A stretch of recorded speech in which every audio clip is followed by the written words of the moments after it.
Hello friends, চলে এসেছি একটা নতুন ভিডিও নিয়ে। আজ আমি রান্না করছি ছোলার ডাল।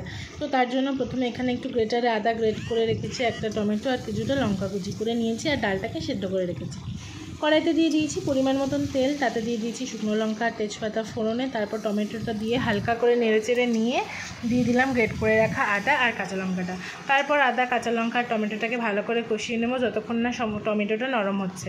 টমেটোটা নরম হয়ে গেলে দিয়ে দিলাম পরিমাণ মতন জিরের গুঁড়ো। এবার জিরের গুঁড়োটা দিয়েও একটু ভালো করে ভাজা ভাজা করে নেবো।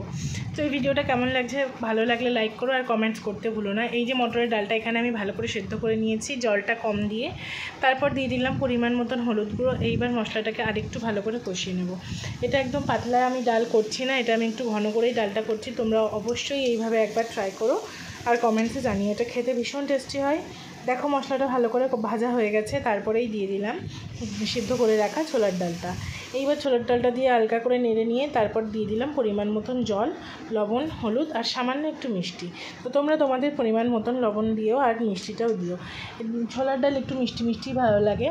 তো যাই হোক, তারপর ভালো করে ফুটিয়ে নিলাম। নেওয়ার পর লাস্টে দিয়ে দিলাম গরম মশলা গুঁড়ো দিয়ে ভালো করে নাড়িয়ে চাড়িয়ে নামিয়ে নিলাম। হয়ে গেল রাতের রান্না রেডি। এর সাথে তোমরা পরোটা দিয়েও ভালো লাগবে, রুটি দিয়েও ভালো লাগবে। তোমরা তোমাদের পছন্দ মতন রান্নাটা করে আমাকে কমেন্টস জানিও। বাই।